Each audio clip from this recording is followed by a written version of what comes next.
শারীরিক অবস্থা অপরিবর্তিত রয়েছে। তার বিদেশ যাওয়ার ব্যাপারে তার মেডিকেল বোর্ড এখনও কোনো পরামর্শ দেননি। সমস্ত মানুষ, দলের নেতাকর্মী তারা নিজ নিজ অবস্থানে, বাসায় থাকলে বাসায় সবাইকে নিয়ে দোয়া করুন।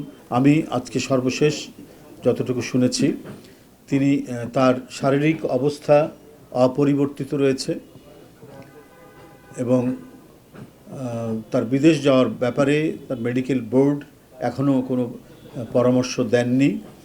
সেখানে চিকিৎসকরা তো কর্তব্যরত আছেনই। আমি তার চিকিৎসকদের কাছ থেকেই আমি শুনেছি যে অবনতিশীল হয়নি, যে কিন্তু তাই বলে যে খুব একটা উন্নতি হয়েছে এরকমও আমরা খবর পাইনি। মানে তার শারীরিক অবস্থা অপরিবর্তিত রয়েছে। তো যাই হোক, এটাও মানে আমরা মনে করি যে দ্রুতই তিনি আরও সেরে উঠবেন, আরোগ্য লাভ করবেন, সুস্থ হয়ে উঠবেন। এটাই কোটি কোটি মানুষের প্রত্যাশা। মানুষের এই প্রত্যাশার সাথে আমরা সবাই, জাতীয়তাবাদী শক্তি এবং দলের নেতাকর্মীরাও, আমাদেরও সেই প্রত্যাশা আল্লাহ তাকে দ্রুতই সুস্থ করে তুলবেন।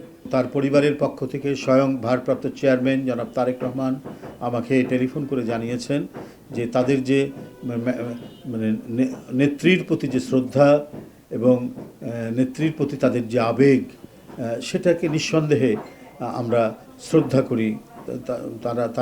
সেটারই ফলশ্রুতি হচ্ছে হাসপাতালের কাছে উৎসুক জনতা সেখানে ভিড় করছে।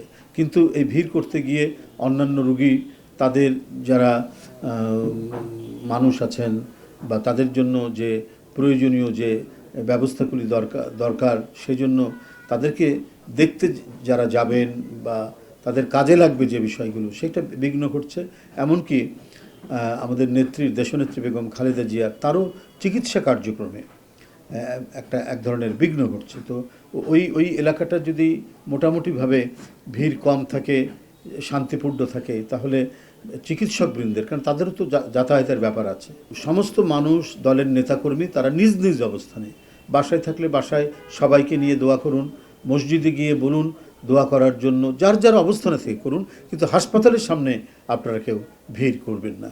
এটাই হচ্ছে একান্ত অনুরোধ আপনাদের কাছে এবং দলের নেতাকর্মীদের কাছেও এটা অনুরোধ।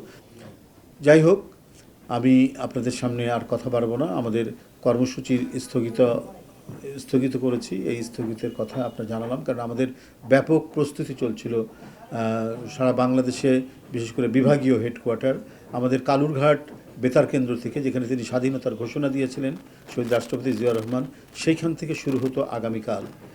এইটি রোড শো করে আপনার বিভিন্ন বিভাগে সেখানে এসে একটি সভা হতো। সেই সভার পর আবারও তার পরের দিন রোড শো করে আরেকটি বিভাগীয় শহরে সেই সভাটি হতো। যে বিশদ কর্মসূচিটি গতকালই দলের সংগ্রামী মহাসচিব আপনাদের কাছে উপস্থাপন করেছেন।